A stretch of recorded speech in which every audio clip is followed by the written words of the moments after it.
السلام علیکم ورحمۃ اللہ وبرکاتہ. الحمدللہ وکفا والصلاۃ والسلام علی خاتم الانبیاء محمد مصطفیٰ احمد مجتبیٰ نور الہدیٰ حبیبنا و حبیب رب کبریٰ وعلی آلہ و اصحابہ اجمعین. بسم اللہ الرحمن الرحیم. ناظرین، پروگرام الف لام میم کے ساتھ میں ہوں آپ کا میزبان میاں ثناء اللہ. میرے ساتھ آج ہمارے جو معزز فاضل علماء اکرام تشریف فرما ہے، میں ان کا تعارف کروا دیتا ہوں. ہمارے پہلے مہمان ہیں حضرت مولانا قاری عبداللطیف ساجد صاحب. قاری صاحب السلام علیکم. وعلیکم السلام. قاری صاحب ماشاءاللہ عالم دین ہیں، امام و خطیب ہیں، بین الاقوامی اسلامی یونیورسٹی سے وابستہ ہیں اور پی ایچ ڈی اسکالر ہیں. پروگرام میں تشریف لائے، میں آپ کو خوش آمدید کہتا ہوں. ناظرین، آج ہمارے دوسرے مہمان ہیں حضرت مولانا مفتی دلنواز احمد صاحب. مفتی صاحب السلام علیکم. وعلیکم السلام. مفتی صاحب بھی ماشاءاللہ عالم دین ہیں، امام و خطیب بھی ہیں، آپ بھی بین الاقوامی اسلامی یونیورسٹی سے پی ایچ ڈی اسکالر ہیں. پروگرام میں تشریف لائے، میں آپ کو بھی خوش آمدید کہتا ہوں. شکریہ. ناظرین، آج ہماری گفتگو کا موضوع ہے دعا ایک عادت یا عبادت. جی ناظرین، آپ خیال کریں گے کہ یہ کیسا عجیب موضوع منتخب کیا ہے کہ دعا تو دعا ہے، اس میں عادت اور عبادت کا کیا سوال ہو سکتا ہے. تو ناظرین، یہ عنوان ہم نے اس لیے رکھا ہے کہ آج معاشرے کے اندر ہم دیکھتے ہیں کہ دعا ایک عبادت سے ہٹ کر ایک رسم اور عادت بنتی جا رہی ہے. انفرادی طور پر تو ہم نہیں کہہ سکتے کسی کی دل کی کیفیت کیا ہے، اس کے اخلاص کا لیول کیا ہے، وہ کس طرح اپنے رب سے مانگتا ہے، کیا اس کا تعلق ہے. لیکن اجتماعی طور پر جو ہم دیکھتے ہیں، جو دعا کا حال ہم کرتے ہیں، بلکہ حشر ہم کرتے ہیں، میں کہوں گا. میرے دونوں بزرگ مفتیان علماء تشریف فرمائے، امام بھی ہیں یہ، ان سے معذرت کے ساتھ کہ مساجد کے اندر بھی جو دعا کا مشر کرتے ہیں اور بڑے بڑے اجتماعات اور پروگراموں کے اندر بھی، تو اس سے یوں لگتا ہے کہ ہم نے دعا کو محض ایک رسم اور عادت بنا لیا ہے، اور عبادت کی جو روح تھی اس کے اندر، اس کو ہم نے ختم کر دیا. ناظرین، دعا ایک عبادت ہی نہیں ہے، بلکہ یہ تو تمام عبادات کا مغز ہے، عبادات کا خلاصہ ہے، اور بذات خود ایک عبادت ہے. اس لیے کہ رب کائنات نے قرآن مجید فرقان حمید کے اندر خود دعا مانگنے کا حکم دیا ہے. اپنے رب سے مانگو. تو مانگنے سے کیا مراد ہے؟ اور پھر خالی مانگنے کا حکم ہی نہیں دیا، اس کی قبولیت کا وعدہ بھی کیا ہے. اور یہ وعدہ نہیں کیا بلکہ دعا مانگنے کے آداب بھی سکھائے ہیں، دعا مانگنے کے الفاظ بھی بتائے. یہ الگ بات ہے کہ آپ اپنی زبان میں بھی دعا مانگ سکتے ہیں اور اس میں کوئی پابندی نہیں ہے. تو وہ رب کائنات کے جو مانگنے پر خوش ہوتا ہے، مانگنے کے الفاظ بھی بتاتا ہے، مانگنے کے آداب بھی بتاتا ہے، تو اور پھر قبولیت کے وعدے بھی کرتا ہے. تو یہ کیسے ہو سکتا ہے کہ اس کو یہ پسند ہو کہ لوگ اس عبادت کو محض ایک رسم اور عادت بنا لیں. انبیاء اکرام علیہ السلام کے واقعات دعا مانگنے کے قرآن مجید کے اندر موجود ہیں. خاتم النبیین محمد کریم صلی اللہ علیہ وسلم نے بھی کوئی موقع ایسا نہیں ہے کہ جس کے بارے میں میرے ناقص علم کے مطابق کہ رسول اللہ صلی اللہ علیہ وسلم نے اپنی زبان مبارک سے ہمیں وہ الفاظ نہ بتا دیے ہوں کہ اس وقت آپ یہ دعا مانگیں.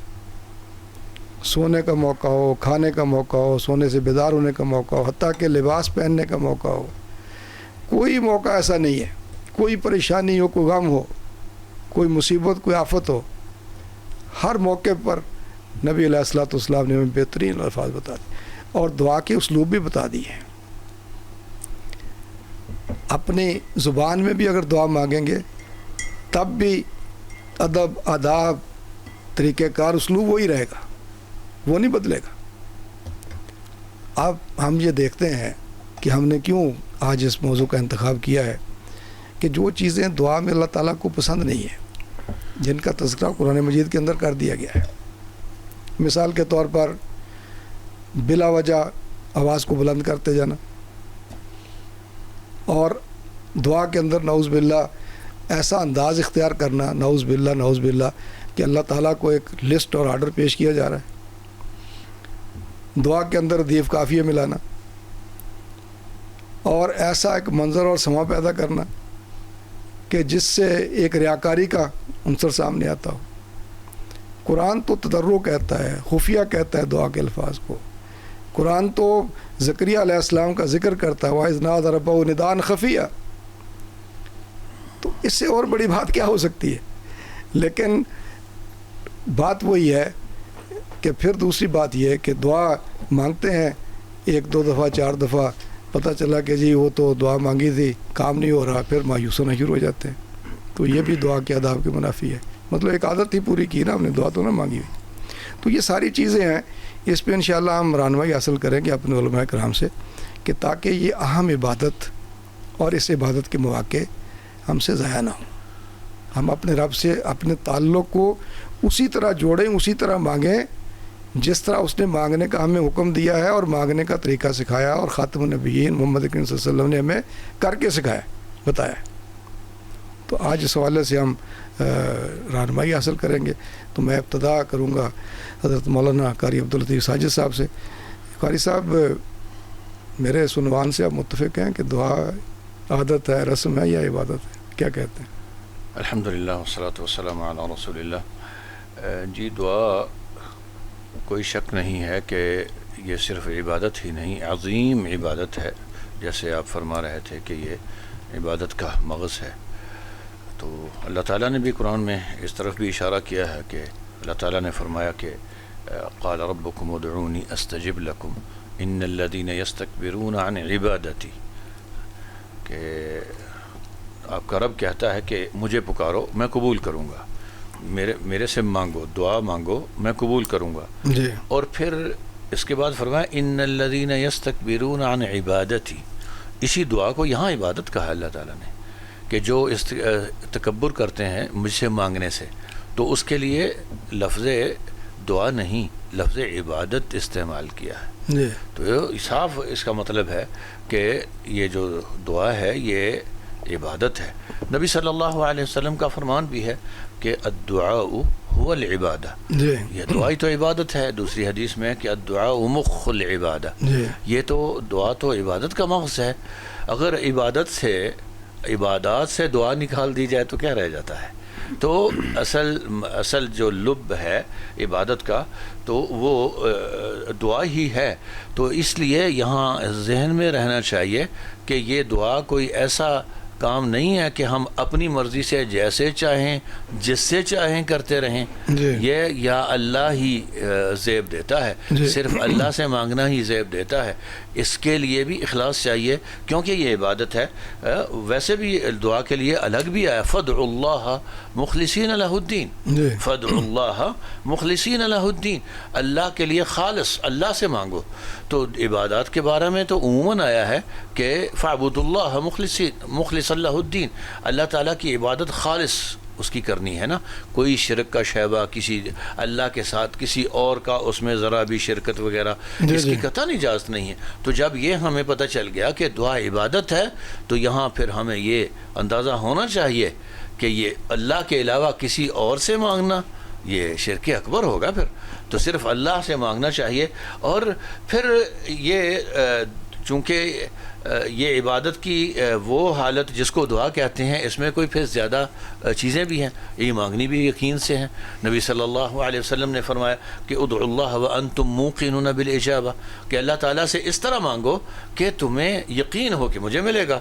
ہاں، اللہ تعالیٰ کی رحمت کو جب دیکھتے ہیں، اس کی قدرت کو جب دیکھتے ہیں، اس کے لیے کوئی چیز ناممکن تو نہیں ہوتی نا. تو اس طرح مانگیں کہ وہ اگر ہم اسباب کو دیکھ کے مانگیں تو پھر تو مزہ نہیں ہے نا. مانگیں تو ایسا مانگیں نا کہ جیسے حضرت زکریا یا حضرت ابراہیم علیہ الصلوۃ والسلام نے کہا، وہ جب دعا مانگی تو پھر اس کی قبولیت کی نوید آئی تو کہا کہ کیسے بچہ ہوگا، میں بانجھ ہوں اور میرے میاں بوڑھے ہیں.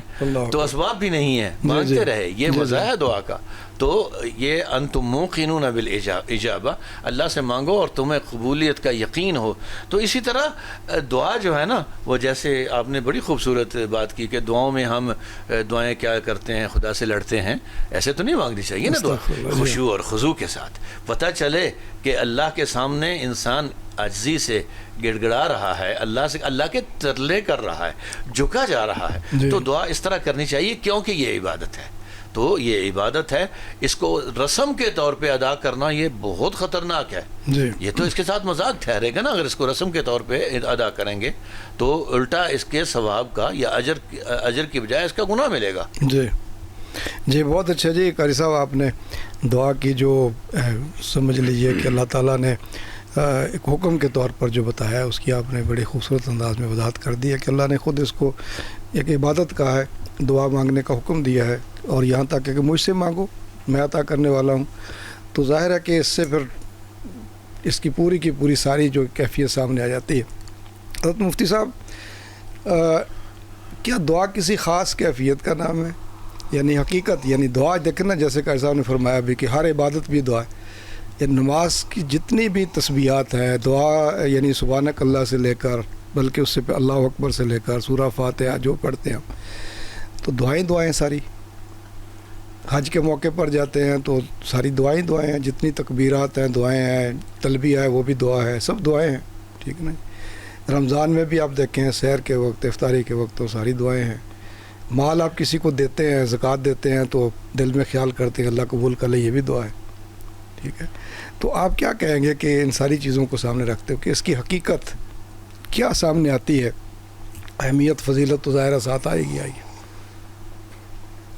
الحمدللہ والصلاۃ علی رسول اللہ، اما بعد. یہ سب یہ بڑا اہم موضوع اس اعتبار سے ہے کہ جس طرح آپ نے بھی اور قاری صاحب نے ارشاد فرمایا کہ دعا عبادت ہے. جی تو جب یہ عبادت ہے تو ظاہر ہے اس کا طریقہ کار بھی ہوگا، اس کے آداب بھی ہوں گے، اس کے مختلف جو ہے وہ شرائط بھی ہوں گی. جی جی. اور آج ہمارے معاشرے میں دیکھا جائے تو دعا کے حوالے سے وہ عبادت ہے یا اس کے آداب و شرائط اور طریقہ کیا ہے، نہ اس کے حوالے سے فہم موجود ہے اور نہ سکھایا جاتا ہے یہ بات. جی. تو اسی کے نتیجے میں دعا ایک رسم بن گئی کہ جیسے لوگ پیچھے سے کرتے آئے، چلی آئی، یا کچھ اضافے کر دیے کسی نے. جی جی. تو اسی طریقے سے چل رہے. تو حقیقت تو دعا یہ ہے کہ جس طرح حقیقت کا مطلب یہ ہوتا ہے کہ اس کی حیثیت کیا ہے، تو دعا معلوم ہو گیا کہ ایک عبادت ہے. جی. ٹھیک ہے جی. پھر یہاں دعا کی دوسری حقیقت یہ ہے کہ دعا کا مطلب اللہ تبارک و تعالیٰ کے ساتھ ایک مضبوط تعلق قائم کرنا، اللہ کی طرف متوجہ ہونا، اپنی پوری توجہ اللہ کی طرف کرنا ہے. جی. اسی لیے کہا گیا کہ دعا جو ہے وہ عبادت کا مغز ہے، یا دعا عبادت ہے، کیونکہ ہر عبادت کا ایک پہلو جو ہے وہ اللہ کے ساتھ تعلق کا ہے. جی. جس طرح نماز ہے تو ایک پہلو اللہ کے تعلق کا ہے، دوسرا انسان بہت سارے سماجی اس میں اخلاق سیکھتا ہے. جی جی. لیکن دعا جو ہے وہ ساری کی ساری اللہ کی طرف توجہ ہے، اس میں جو عام اخلاقی یا معاشرتی پہلو ہیں وہ چیزیں اس طریقے سے نہیں ہیں. ٹھیک ہے، خشوع و خضوع عاجزی کچھ چیزیں موجود ہیں. تو اس اعتبار سے دعا نام ہے اللہ کے ساتھ ایک مضبوط تعلق کا، اللہ سے ایک مدد مانگنے کا، اللہ کے سامنے عاجزی کرنے کا، اور سب طرف سے کٹ کر کے اللہ کی طرف ہو جانے کا. سبحان اللہ. تو یہ نماز جو ہے وہ اس کی حقیقت ہے. جی. اب پھر آگے دعائیں یا دعا دو طرح کے ہیں. ایک وہ دعائیں ہیں جس طرح آپ نے ذکر کیا کہ رسول اکرم صلی اللہ علیہ وسلم نے مختلف مواقع کے لیے دعائیں سکھائی ہیں. جی. ٹھیک ہے جی. تو وہ دعائیں تو آپ مانگیں یا پڑھیں ایک ہی حیثیت ہے. جی.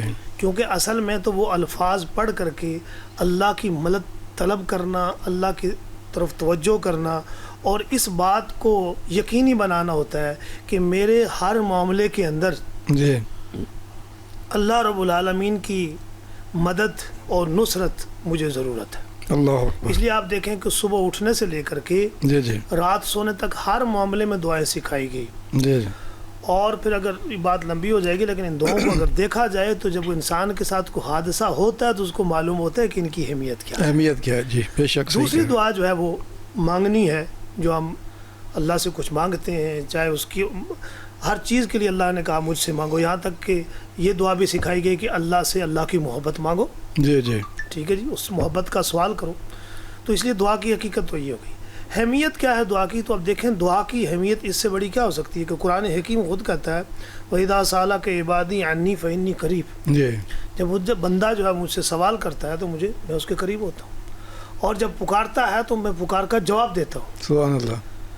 اب اس سے بڑھ کر اور کیا اہمیت ہو سکتی ہے کہ اللہ فرماتے ہیں کہ میں قریب ہوں اور مانگتے ہو تو میں جواب بھی دیتا ہوں. سبحان اللہ سبحان اللہ. اور نبی اکرم صلی اللہ علیہ وسلم نے فرمایا کہ اللہ کے نزدیک دعا سے بڑھ کر کے زیادہ عزت والی چیز کوئی نہیں ہے. اللہ اکبر. اور پھر دعا جو ہے وہ جو تقدیر میں لکھا ہے اس کو تبدیل کراتی ہے اللہ تبارک و تعالیٰ سے. اس سے بڑی اہمیت اور اس کی فضیلت کیا ہو سکتی ہے؟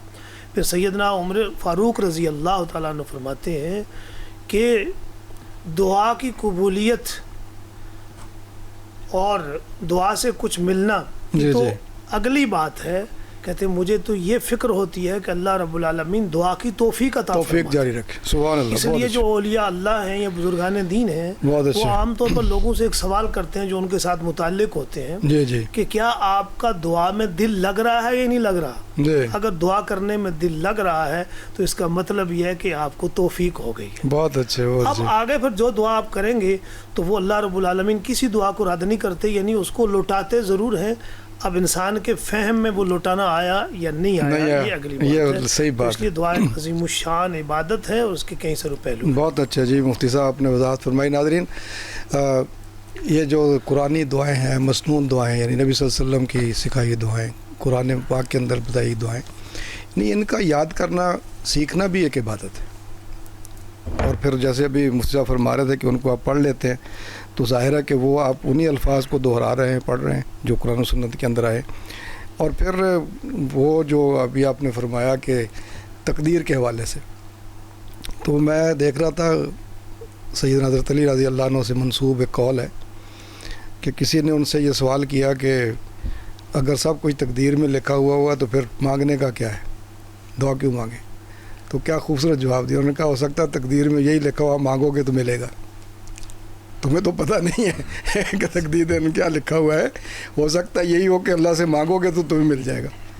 تو اس لیے اس سے تو ہر وقت مانگنا ہے اور مانگتے رہنا ہے. اور پھر ابھی جیسے قاری صاحب نے فرمایا کہ کتنے یقین اور شرح صدر سے مانگنا، تو وہ کہتے ہیں کہ ایک آدمی حج کرنے کے لیے گیا، بیت اللہ کے سامنے روک کر گڑگڑا کر اللہ سے دعا مانگ رہا تھا اپنی زبان میں کہ اللہ پاک مجھے پوتا دے دے، میرے بیٹے کو پوتا دے دے. اور اتنا اس کا تضرع اور اتنا تعلق تھا کہ اللہ سے کہہ رہا کہ اللہ تعالیٰ اگر آپ نے نہ دیا تو میری بہو کہے گی کہ آپ مانگ کے ہی نہیں ہے اللہ سے. اندازہ لگائے نا.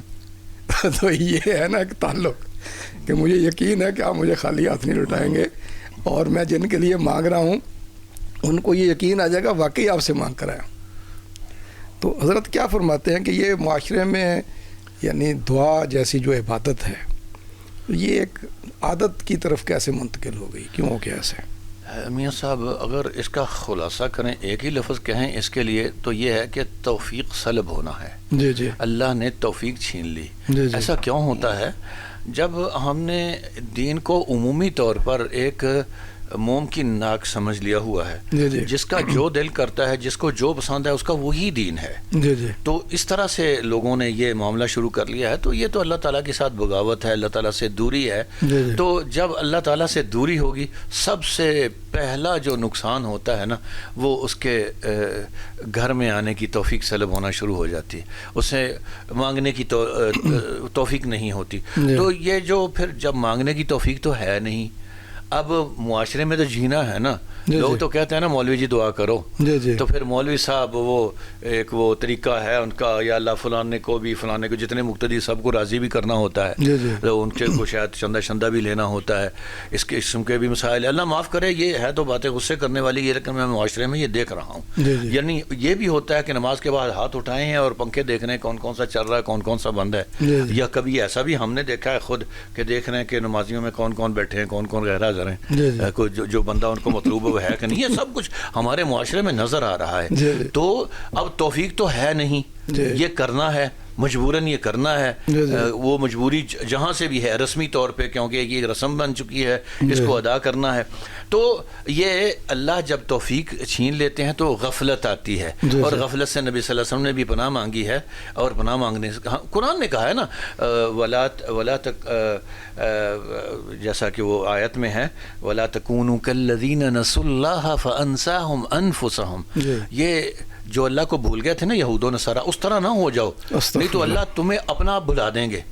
تو جب ہم نے وہ کیسے علامہ اقبال کا شعر تو مجھے یاد نہیں آ رہا کہ تمدن میں ہو تم یہود, تو اس طرح کا شعر ہے کہ ہمارے کام تو سارے یہود و نصارہ والے ہیں نا, تو پھر کیا ہمیں اس آیت کے مصداق میں ہمیں اپنا آپ نہیں بھولے گا, توفیق سلب نہیں ہوگی, تو سب کچھ ہو گیا ہے, لیکن ہم نے وہ رسمن جو ادا کرنا ہوتا ہے, دل ہمارا ساتھ نہیں دے رہا ہوتا, زبان ہماری الفاظ ادا کر رہی ہوتی ہے, جبکہ عبادت وہ ہوتی ہے جو زبان بھی بول رہی ہوتی ہے تو ساتھ زبان سے پہلے دل پکار رہا ہوتا ہے. یہ عبادت ہوتی ہے, یہ دعا ہوتی ہے. اور امام حسن بصری رحمہ اللہ نے بڑا ہی خوبصورت بات کہی ہے. وہ کہہ رہے ہیں کہ حضور دل کے بغیر دعا کرنا, توجہ کے بغیر اور عاجزی کے بغیر دعا کرنا ایسے ہی ہے جیسے کمزور سی کمان لے کے اس میں تیر رکھ کے بندہ مارے گا, کہاں تک جائے گا, ادھر ہی گرے گا. تو جتنی کمان طاقتور ہوگی اس میں تیر اتنا ہی چلے گا. تو خیر یہ باتیں تو بعد میں آئیں گی کہ اس کی شروط کیا ہیں, دعا قبول کب ہوتی ہے, کیسے ہوتی ہے. تو سب سے پہلے تو یہ ہے کہ دعا کرنے کی توفیق تو ملنی چاہیے نا. اگر کسی کو تنہائی میں کبھی یا اس طرح گڑ گڑا کے دعا کرنے کی کبھی توفیق نہیں ملتی, مہینے سال گزر چکے ہیں, بڑی خطرے کی بات ہے. اللہ سے ڈر جانا چاہیے کہ یہ اللہ تعالیٰ ناراض ہیں, اس نے توفیق سلب کر لی ہوئی ہے. تو جب وہ توفیق دیتا ہے نا, پھر مانگنے کا گر بھی سکھا دیتا ہے, پھر وہ سکھاتا ہے کہ مانگنا کیسے, گڑ گڑانا کیسے ہے, تو لجاجت سے اس سے کیسے درخواست کرنی ہے, وہ خود سب کچھ آ جاتا ہے. سب سے بڑی بات توفیق ہے, وہ جب سلب ہو جاتی ہے تو پھر یہ رسم بن جاتی ہے, عبادت نہیں رہتی. جی بہت اچھے. جی قاری صاحب آپ نے رہنمائی کی ہے, اور مفتی صاحب نے بھی اس طرح اشارہ کیا ہے کہ اصل میں ہم نے دعا کے آداب اور دعا کے الفاظ اور دعا کا طریقہ یہ سکھانا ہی چھوڑ دیا. اور پھر جن چیزوں کی طرف آپ نے اشارہ کیا, میں تو ڈر کے مرے نہیں کہہ سکتا, آپ دونوں مفتی بھی ہیں, امام بھی ہیں, خطیب بھی ہیں, مجھ پہ یا ہمارے چینل پہ نہ فتویٰ لگا دیں. تو آپ خود جن چیزوں کا کہہ رہے ہیں, تو بات وہی ہے کہ ہم نے اس کو رسم بنا لیا, اور اس کی ایک وجہ یہ ہے کہ اللہ سے جو اپنا ذاتی تعلق ہے نا, ہمیں یقین ہی نہیں ہے کہ وہ ہے کہ نہیں ہے. نعوذ باللہ. جب مجھے شرع صدر ہو کہ میں اللہ کا بندہ ہوں, اللہ کا میرے ساتھ تعلق ہے, وہ کہتا ہے کہ میں تمہاری شارک سے زیادہ قریب ہوں, تو میرے قدم پہاڑ سے زیادہ مضبوط جم جائیں گے اپنی جگہ پر. اور یہی توحید ہے, یہی عقیدہ خالص ہے کہ جس کے ساتھ مانگنا رب سے. ہم کہتے ہیں کہ جاؤ بچے کو جی فلاں سے ذرا دعا کروا لو جا کر. پھر ٹھیک ہے, دعا کروانے میں بھی کوئی حرج نہیں ہے. کوئی بزرگ آدمی ہے, عالم آدمی ہے, سمجھدار آدمی ہے, متقی پرہیزگار لگتا ہے, تو ہر فرد دوسرے سے کہتا ہے کہ جی میرے لیے دعا کریں, دعا میں یاد رکھیں, اس میں بھی کوئی بات نہیں ہے. لیکن خود مانگتے ہوئے شرمانا اور یہ سمجھنا کہ شاید میں مانگوں گا تو نعوذ باللہ رب ناراض ہو جائے گا, یہ سب سے بڑی خرابی. سب سے بڑی خرابی, بالکل. اور اس ذاتی تعلق کو جتنا کمزور کریں گے تو پھر وہ جو نبی علیہ الصلوۃ والسلام کی حدیث قدسی ہے کہ جو اللہ رب العالمین کہتا ہے کہ بندہ پھر میں اس کے ساتھ وہی معاملہ کرتا ہوں جیسا میرے بارے میں گمان رکھتا ہے. جو اگر گمان ہی یہ ہوگا تو پھر ظاہر ہے کہ دعا کیسے مانگے گا اور کیا قبولیت ہوگی اور کیسے اس کو توفیق ہوگی. آپ کی بات کاٹتا ہوں, یہ تو عقیدے کی خرابی کی طرف لے جاتے ہیں نا. میں مانگوں تو نہیں دے گا, دوسرے کا میری طرف سے دوسرا مانگے گا تو اللہ مجبور ہو جائے گا دینے کے لیے. جی بات یہاں تک پہنچ چکی ہے اب. جی تو یہ عقیدے کی خرابی کی طرف. استغفر اللہ, اللہ تعالیٰ ان چیزوں سے محفوظ فرمائے. اور دوسری بات یہ ہے کہ جو ہمارے ہاں ایک عام رسم چل نکلی ہے جس پہ آپ دونوں حضرات مجھ سے زیادہ جانتے ہیں کہ اکثر لوگ جو ہے وہ نماز پڑھ کے بیٹھے رہتے ہیں اس وقت تک کہ جب تک امام صاحب ہاتھ نہیں اٹھا لیتے. ان کے ساتھ وہ ہاتھ اٹھاتے ہیں اور اس کے بعد وہ منہ پہ ملتے ہیں اور چلے جاتے ہیں.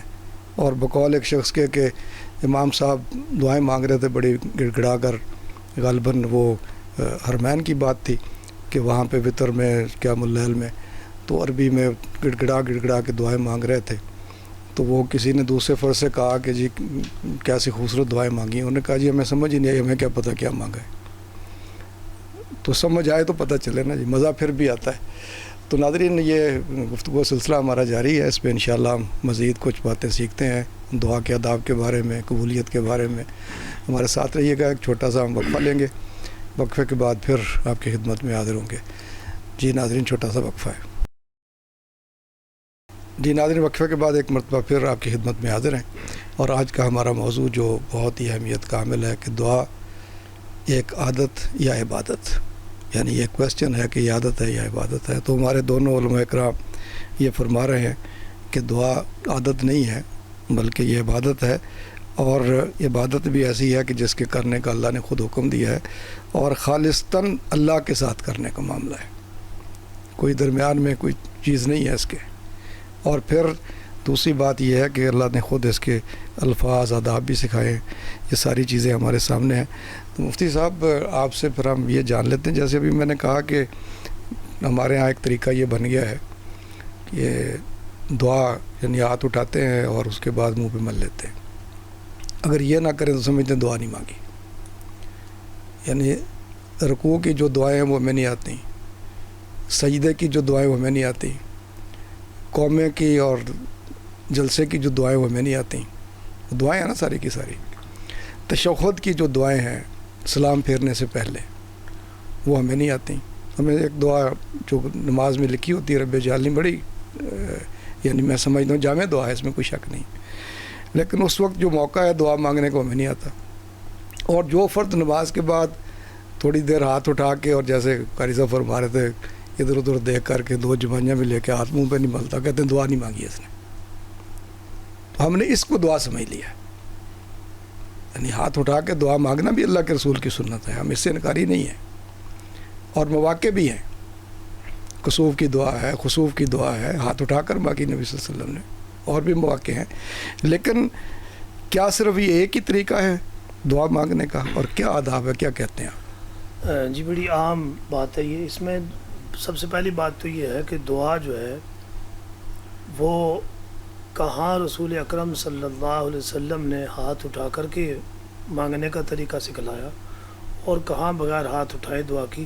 یہ بھی نماز دعا کو سیکھنے اور اس کے آداب کو سیکھنے کے میں شامل ہے. بے شک. اور اس میں میں نے شروع میں عرض کیا تھا کہ کچھ دعائیں وہ ہیں جن کے الفاظ کو پڑھنا جی جی جو ہے وہ باعث برکت ہوتا ہے. اس کا معنی اگر نہیں بھی آتا تو مفہوم پتہ ہونا چاہیے. جی جی بالکل صحیح. مثلا اگر کوئی بندہ سفر کے لیے جا رہا ہے تو اس کو اگر وہ سبحان الذی سخر لنا آیت کا ترجمہ نہیں آتا لیکن مفہوم پتہ ہونا چاہیے, لیکن پڑھے صحیح, وہ نہ ہو کہ وہ بسوں پہ جو ہے پڑھتی ہیں روڈ ہوسٹل سے غلط پڑھ رہی ہوتی ہیں. جی پڑھے, اور اگر ترجمہ آتا ہے تو بہت ہی اچھی بات, نہیں آتا تو یہ پتہ ہونا چاہیے کہ اس کا کم از کم مفہوم کیا ہے. جی جی بالکل رٹے ہوئے بعض لوگ یہ کرتے ہیں, انہیں بے شمار دعائیں, بے شمار اذکار, حالانکہ وہ پڑھنے کے ساتھ ساتھ ان کا مفہوم پتہ ہونا بھی ضروری ہوتا ہے. کم از کم کہ آپ کہاں کیا پڑھ رہے ہیں. ورنہ ہوتا یہ ہے کہ پھر بعض اوقات ہم رو کے ایک دعا مانگ رہے ہوتے ہیں, لیکن وہ رونے والی ہوتی نہیں ہے, کہیں بھی رو پڑتے ہیں ہم. تو اس لیے دعا کے بنیادی آداب میں سے یہ ہے کہ رلانے والے رلا دیتے ہیں نا جی,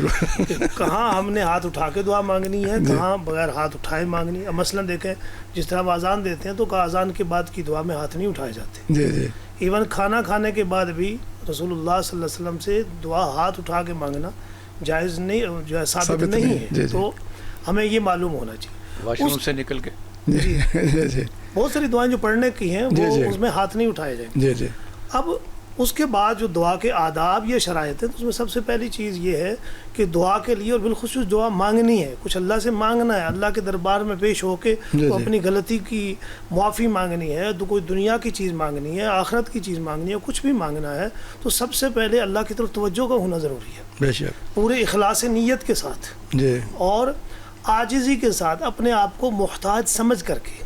جب محتاج سمجھے گا, عاجز ہوگا, تو گویا دعا کی پہلی سیڑھی شروع ہوئی. اللہ اکبر. اس کے بعد اگلی بات یہ ہے کہ وہ طریقہ سنت کا جو نبی اکرم صلی اللہ علیہ وسلم نے سکھایا وہ بھی ضروری ہے. جی اب مثلا ہاتھ اٹھانے ہیں تو وہ کیسے اٹھانے ہیں یہ بھی بتلایا. جی جی. اچھا نا, یہاں آج ایک اور بڑا عجیب ہے, ہاتھ اٹھانے کے بھی کچھ فیشنز ہیں آج کل. جی جی. تو اگر آپ دیکھیں تو وہ خاص سٹائل ہیں, حالانکہ وہ خود تکبر کا اظہار ہے. اگر بعض لوگوں کو آپ دیکھیں جو بالخصوص یہ دعائیں مانگتے ہیں لوگوں کے لیے, جی جی, تو بھائی اگر آپ کے انداز ہی میں محتاجی نہیں ہے, عاجزی نہیں ہے, تو اس لیے اب ایسے ہی عام جو لوگ ہیں, یہ تو پروفیشنلز کی بات کر رہا ہوں, عام جو لوگ ہیں وہ بعض اوقات نیچے ہاتھ رکھ کے دعا مانگ رہے ہیں, پتہ نہیں کہاں اٹھا کے مانگ رہے ہیں, تو ہاتھ بھی بتلایا گیا کہ سینے تک اٹھاؤ, ایسے مانگو, ایسے طریقہ بتلایا گیا. تو جیسے ہاتھ اٹھا کر کے اللہ کے سامنے عاجزی ظاہر کر کے دعا مانگنا, یہ بنیادی آداب اور شرائط میں سے ہیں. اس کے بعد ضروری ہے کہ جب بالخصوص آپ نے کچھ مانگنا ہے,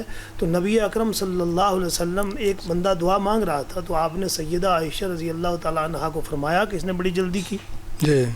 تو حضرت عائشہ رضی اللہ تعالیٰ نے پوچھا کہ کیا کیا, تو آپ نے فرمایا کہ دیکھیں اس نے نہ اللہ کی تحمید بیان کی, حمد کی, نہ ثنا کی, نہ درود مجھ پہ بھیجا, اور جلدی جلدی دعا مانگ کے چلا گیا.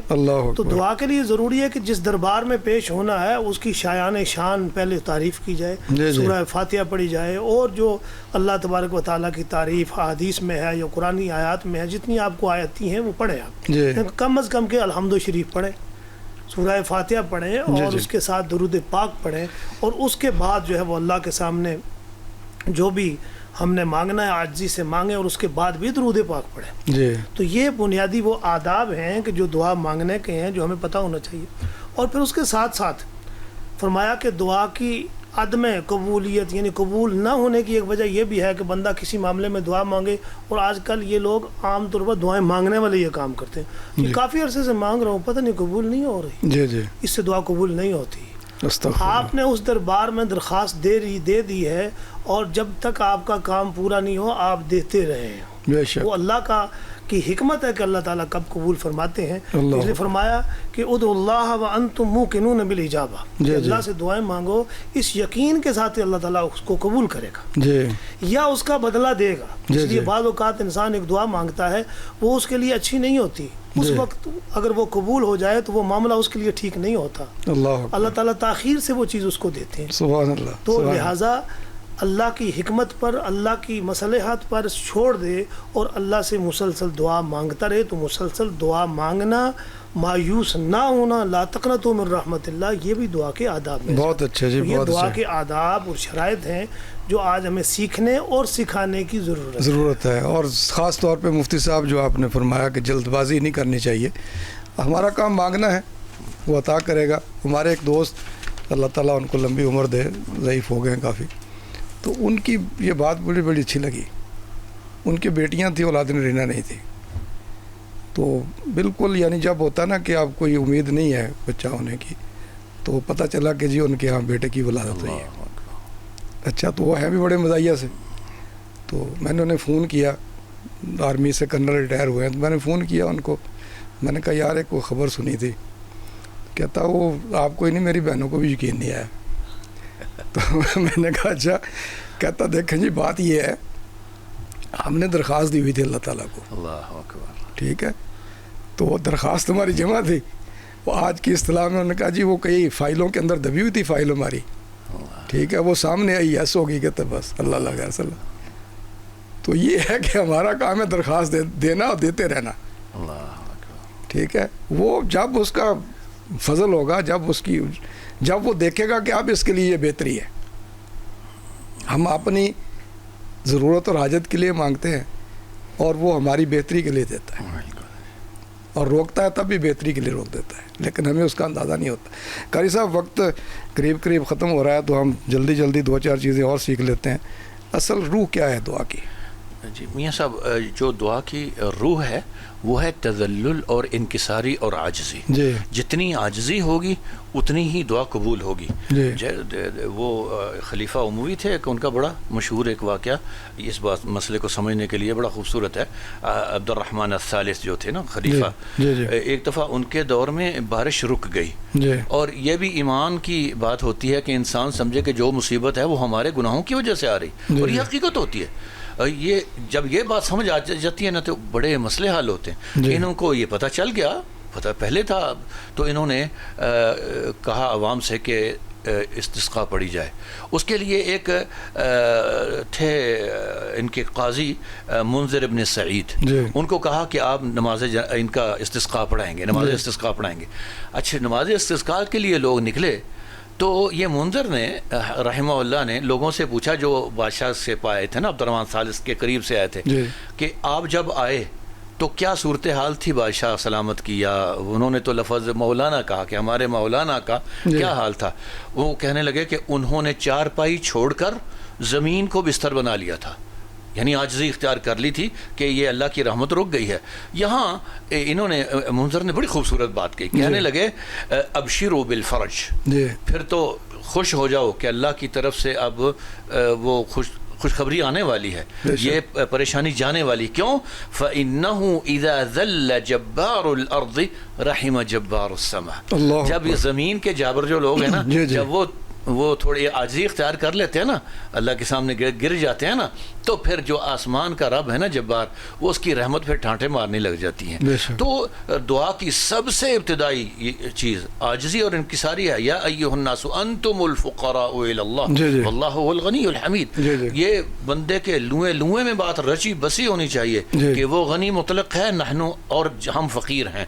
ہمیں تو سانس لینے کے لیے بھی اس کی مدد کی ضرورت ہے. جب اتنی عاجزی ہوگی کہ یہی مطلب ہے نا لا حول ولا قوت الا باللہ کا, یہی مطلب ہے, اسی لیے اس کو جنت کا خزانہ کہا گیا ہے. تو جب یہ بات سمجھ آ جاتی ہے نا تو پھر دعائیں قبول ہوتی ہیں. اور جب دعا کی روح, جو یہ اصل روح ہے نا, تو جو آپ بات کر رہے تھے نا, وہاں سے مجھے ایک بات یاد آ رہی. قرآن میں ہے الیہ یصعد الکلم الطیب والعمل الصالح یرفعہ, یعنی ایک دعا کر لی ہے اور بس یہ درخواست جمع کرا کے نا تو اس کو فائلوں کے اوپر بھی لانا ہے کہ فائلوں میں دبی نہ رہ جائے. اس کا طریقہ قرآن نے بتایا ہے کہ الیہ یصعد الکلم الطیب, اس کے بعد اللہ تعالیٰ کا ذکر اذکار کثرت سے لا الہ الا اللہ اور عمل صالح کرتے رہیں گے تو وہ فائل اوپر آتی جائے گی. بے شک, بہت اچھا جی. ناظرین دیکھیں تو اللہ تعالیٰ نے اپنے نبی علیہ الصلوۃ والسلام کو کہا کہ صبح کے وقت اور شام کے وقت تضرع کے ساتھ اپنے رب کو پکاریں. تو اصل چیز ہے تضرع, دل کے اندر خشیت الہی اور اسی سے ڈر اور خوف اور اسی سے امید, یہ روح ہے. جی مفتی صاحب اختصار کے ساتھ کچھ یہ بھی بتا دیجئے کہ قبولیت کے, ابھی آپ نے کہا دعائیں قبول نہیں ہوتی, قبولیت کے کچھ اسباب, اوقات, مقامات بھی تو ہمیں بتائے گئے نا. مختصر جو ہے اسباب میں تو وہ چیزیں کافی تکرار کے ساتھ ریپیٹڈلی بیان ہو چکی ہیں. جی کہ اخلاص ہونی چاہیے, للہیت, یقین کے ساتھ دعا کرنا, اور ایک عام چیز یہ ہے کہ رزق حلال کا استعمال بھی ہونا چاہیے. نبی اکرم صلی اللہ علیہ وسلم کی واضح حدیث ہے کہ ایک آدمی جو ہے وہ اگرچہ بڑی عاجزی سے, بال اس کے کھلے ہیں, حالات اس کے بڑے خراب ہیں, اور دعا مانگ رہا ہے اللہ سے, یا ربی بول رہا ہے, لیکن اس کا کھانا, اس کا پینا, اس کا پہننا سب کچھ حرام کا ہے, تو کیسے دعا قبول ہوگی؟ اللہ. تو اس لیے رزق حلال کا اہتمام کرنا بھی بہت ضروری ہے. دوسری بات یہ کہ کون سے اوقات یا مقامات ہیں, تو بالکل ایسا ہے, کیونکہ شاہ ولی اللہ محدث دہلوی نے اس کے بارے میں لکھا کہ ہر وہ وقت یا مقام کہ جس کے ساتھ اللہ کی رحمت منسوب ہو, جہاں رحمت اتر رہی ہو یا جس وقت اتر رہی ہو, وہ دعا کی قبولیت کا بڑا اہم وقت ہوتا ہے. وہ تہجد کا وقت ہو, وہ افطار کا وقت ہو, وہ کوئی بھی ایسا وقت ہو کہ جب اللہ کی رحمت نازل ہو رہی ہے. اس لیے نبی اکرم صلی اللہ علیہ وسلم نے ان اوقات کو متعین بھی کیا, یعنی پوائنٹ آؤٹ بھی کیا کہ یہ جو اوقات ہیں, یہ ٹائمز جو ہیں, ان کے اندر آپ دعا مانگے تو قبولیت جلدی ہو سکتی ہے. اسی طریقے سے مقامات بھی ہیں جہاں اللہ کی رحمت, جس طرح بیت اللہ الحرام ہے, سب سے زیادہ اللہ کی رحمت اتر رہی ہے, مسجد ہے, یا ایسی جگہ بھی ہے جہاں, اس لیے بعض ائمہ کے بارے میں آتا ہے کہ ایک امام نے اپنے بیٹے کو کہا کہ بیٹا یہ جو فلاں جگہ میرے گھر کا کونا ہے, اس میں گناہ نہ کرنا کبھی بھی.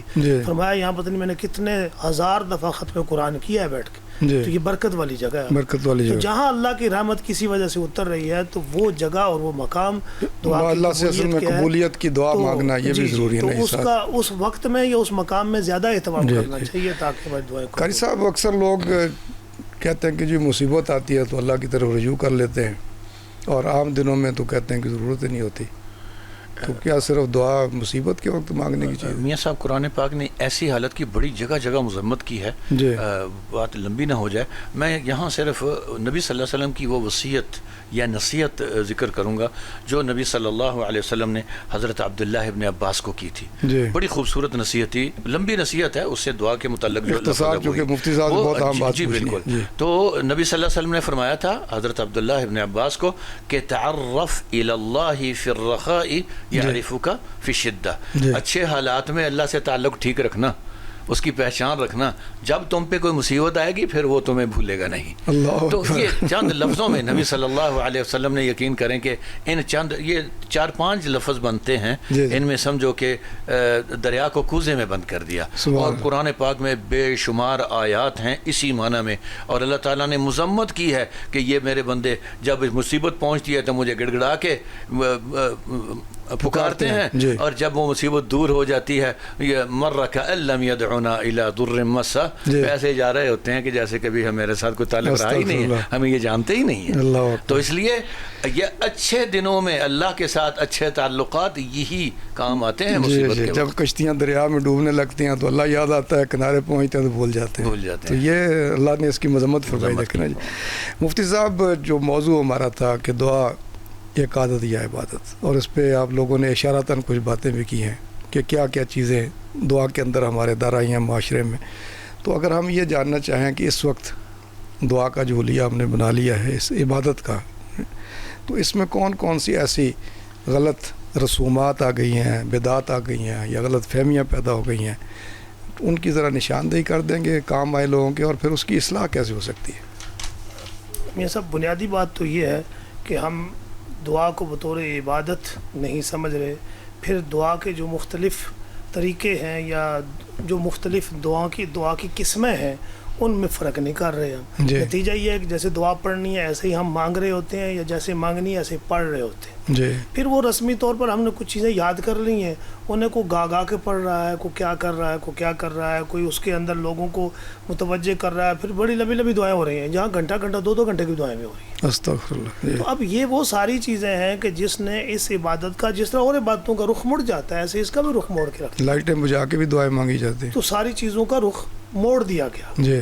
تو لہٰذا دعا کے اندر ایسی رسومات جو عبادت کی روح کو خراب کریں، اس لیے لوگوں کو اس کا سمجھنا بھی ضروری ہے، اور اہل علم کو اس کا سمجھانا بھی ضروری ہے، کیونکہ عوام تو اہل علم کے پیچھے ہوتی ہیں. تو اس وقت جو ہے دعا جو رسم بن چکی ہے، دعا بلکہ فار سیل بھی ہے.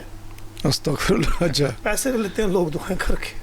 دعا کرنے کے بھی دیکھیں نظر نیاز بہت کچھ آتا ہے، تو دعا کریں بھی اللہ کے لیے، دعا کروائیں بھی اللہ کے لیے، کروانے میں بھی کوئی حرج نہیں ہے. وہ تو میں نے ابھی گزارش کی. لیکن بلکہ جو اگر دعا کسی کو آپ کہہ دیتے ہیں وہ آپ کو بتائے بغیر کر دیتا ہے، تو وہ سب سے زیادہ قریب القبول ہوتی ہے، اس کے زیادہ چانسز ہیں وہ قبول ہوں. تو بطور عبادت کے اس دعا کو سیکھا جائے، اور کس مقام پر ہاتھ اٹھا کے کرنی ہے، کس مقام پر کیسے کرنی ہے.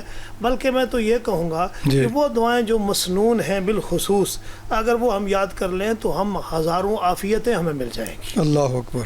دیکھیں نا، پورا دن میں کم از کم 10-20 جگہ پر ہم دعائیں مانگنے حضور نے سکھائی ہیں، اور ہر روز ایک بندہ 10-20 جگہ پر دعائیں مانگتا ہے، دعا کرتا ہے، یا وہ جو الفاظ ہیں وہ پڑھ لیتا ہے. تو آپ مجھے بتائیں کہ وہ تکلیفوں سے، پریشانیوں سے کتنا بچے گا، اور کتنا اللہ کی رحمتیں اس پر نازل ہوگی. بے شک. تو ہم نے جب دعا ہی خالی یہ سمجھ لی کہ ہم نے بس وہ خاص ہاتھ اٹھا کے اور جب ضرورت پڑے جیسے انہوں نے کہا تو مانگنی ہے، تو نتیجہ پھر کیا آئے گا؟ پھر اس عظیم عبادت کی فرض نماز کے بعد ہاتھ اٹھانے ہیں، دعا پتہ نہیں مانگی نہیں مانگی، منہ پہ مل لینے بس. وہی بات ہے کہ چیزیں ہمیں پتہ ہونی چاہیے نا، چیزیں معلوم ہونی چاہیے، تو پھر اس کا نتیجہ آئے گا. جب چیزیں معلوم ہی نہیں ہے، دعا کے مقاصد، اس عبادت کا اصل جو مقصد ہے، جو اس کا اصل راز ہے وہ ہمیں معلوم نہیں ہے، تو نتیجہ یہ ہے کہ جس طرح باقی ماشاء اللہ ہم تو ساری چیزوں میں ہی رسم بھی چل رہے ہیں. نماز بھی 70 سال پڑھنے کے بعد ایک خلق نماز والا ہمارے اندر نہیں ہوتا. تو یہی حال پھر دعا کا بھی ہے. تو میں آخر میں جو ہے وہ شاید اس موضوع کو سب سے اہم سمجھتا ہوں جو آج ڈسکس ہوا ہے، جس کی بہت بڑی ضرورت ہے، اور لوگ دعائیں کرتے ہیں لیکن قطع نہیں کیسے کرتے ہیں. تو اس عبادت کو سیکھنے پر جو آپ نے یہ موضوع رکھا ہے، اللہ تعالیٰ اس کی آپ کو خصوصی فرمائے اور ہماری دعاؤں کو قبول فرمائے. قاری صاحب، آخری 1-2 جملوں میں صرف دعا قبول نہ ہو رہی ہو تو کیا سمجھا جائے؟ دعا قبول نہ ہو رہی ہو تو ہمیں یہ لگتا ہے کہ جو مانگ رہے ہیں وہ نہیں ملا تو ہماری دعا قبول نہیں ہوئی. یہ بالکل اللہ کے بارے میں یہ خیال نہیں کرنا چاہیے. جو ہمیں فکر ہونی چاہیے وہ یہ کہ میرا منہ مانگنے والا ہے یا نہیں. اگر میرا منہ مانگنے والا ہے نا تو یقین کر لیں کہ یہ رائے گاہ نہیں جاتی. یہ یا تو وہ چیز اپنے وقت پہ مل جائے گی ہمیں جو مانگی ہے, یا پھر یہ ہے کہ اللہ تعالیٰ نے اس کی وجہ سے کوئی مصیبت میرے سے ٹال دی ہوگی. اور تیسرا یہ ہے کہ اللہ کو اگر میرے سے بہت زیادہ محبت ہوگی تو اللہ کو پتا ہے کہ جنت میں اس کا محل اتنا اچھا کوئی نہیں جتنا اس کو چاہیے, تو اس دعا کے بدلے اللہ تعالیٰ وہاں وہ بنا دے گے. لیکن اگر منہ مانگنے والا ہے دعا ضائع نہیں ہوتی. بے شک وہ چیز جو ہمیں مانگ رہا ہوں وہ مجھے ملے یا نہ ملے دعا ضائع نہیں ہوتی. یہ یاد رکھنا چاہیے. فکر کرنے کی بات یہ ہے کہ میرا منہ ٹھیک ہے, مانگنے والا ہے, میں نے حلال کھایا ہے, میرے اندر حرام کی آمیزش تو نہیں, آداب کا خیال رکھ کے عاجزی انکساری کے ساتھ میں مانگ رہا ہوں. اب یہ ساری چیزیں جن کا تذکرہ ہوا وہ اس کے موجود ہیں اور پھر بھی وہ اس کو نتیجہ نہیں مل رہا تو اس کو اللہ تعالیٰ کے ساتھ کوئی برا گمان نہیں چاہیے. مجھے اب نام اگر میں نہیں بھول رہا, غالباً حضرت عمر کی بات ہے, وہ کہتے تھے کہ میں جو مانگوں وہ مل جائے تو میں تو پریشان ہو جاتا ہوں کہ اللہ تعالیٰ نے آخرت میں میرے لیے کیا رکھا ہے. تو یہ بھی ایک چیز ہے کہ بندہ مومن سے نکلی ہوئی دعا رائے گاہ نہیں جاتی. جی سبحان اللہ. جی ناظرین, وہ جو کہا گیا نا کہ قیامت کے دن جب بندہ ان دعاؤں کو اپنی نیکیوں کے پلڑے میں دیکھے گا جو دنیا کے اندر قبول نہیں ہوئی تھی, تو وہ اس وقت یہ خواہش اور تمنا کرے گا کہ کاش دنیا کے اندر کوئی دعا بھی قبول نہ ہوئی ہوتی. میں مانگتا رہتا. جیسے مفتی صاحب نے کہا کہ حضرت عمر رضی اللہ عنہ کہتے ہیں کہ مجھے تو یہ فکر ہے میں مانگتا جاؤں, بس مانگتا رہوں, ذخیرہ ہوتے جائیں گے اللہ کے. اللہ تعالیٰ دنیا میں بھی دیتا ہے, یہ نہیں ہے کہ اللہ تعالیٰ دنیا میں نہیں دیتا. ہاں بشرطے کہ مانگنا آتا ہو. اور دنیا میں دیکھیں مانگنے والا ایک فقیر آتا ہے نا, اللہ نے بھی کہا نا یا ایھا الناس انتم الفقراء الی اللہ. وہ آپ کے اتنا شجرہ نسب بیان کرتا ہے کہ آپ کے وہم و گمان میں بھی نہیں ہوتا. پہلے آپ کو خوش کرنے کی کوشش کرتا ہے چند روپیہ لینے کے لیے, آپ نہ دیں پھر بھی نہیں چھوڑتا. اور رب سے ہم اتنا بھی نہیں تعلق جوڑتے کہ اس کی حمد و ثنا کریں, اس کے رسول صلی اللہ علیہ وسلم درود بھیجیں, پھر اس سے مانگیں گڑ گڑا کر تضرع کے ساتھ, لیکن دل کے اندر عاجزی کے ساتھ. یہ نہیں کہ لوگوں کو دکھانے بلند آواز کے ساتھ کہ پتہ چل اسپیکر لگا کر, یہ نہیں. اور پھر دیکھیں کہ اللہ تعالیٰ دنیا میں بھی دیتا ہے, وہی دینے والا ہے نا, اس کے علاوہ کون ہے, آخرت میں بھی. ناظرین پروگرام کا وقت ہمارے ختم ہو جاتا ہے. میں شکر گزار ہوں اپنے دونوں فاضل مہمانوں کا, حضرت مولانا قاری عبداللطیف ساجد صاحب, حضرت مولانا مفتی دل نواز احمد صاحب کا, کہ آپ تشریف لائے اور آج کے موضوع کی مناسبت سے آپ نے بہت ہی مفید باتیں کی ہیں. اس دعا کے ساتھ کہ اللہ رب العالمین ہمیں دعا مانگنے کی توفیق دے, اور اس دعا کے ساتھ کہ اللہ رب العالمین ہماری مانگی ہوئی دعاؤں کو قبولیت کا شرف بخشے, اور اس دعا کے ساتھ کہ اللہ رب العالمین ہماری دعاؤں کے نتیجے میں ہمارے اوپر, ہمارے اہل و عیال کے اوپر, گھر بار بیوی بچوں کے اوپر اپنی رحمتیں برکتیں نازل فرمائے, وطن عزیز پاکستان کے اوپر اپنی رحمتیں برکتیں نازل فرمائے. اللہ ہم سب کا حامی و ناصر ہو, امت مسلمہ کا حامی و ناصر ہو, وطن عزیز پاکستان کا, اس کے محافظوں کا حامی و ناصر ہو. میاں ثناء اللہ کو اجازت دیجیے. اللہ حافظ.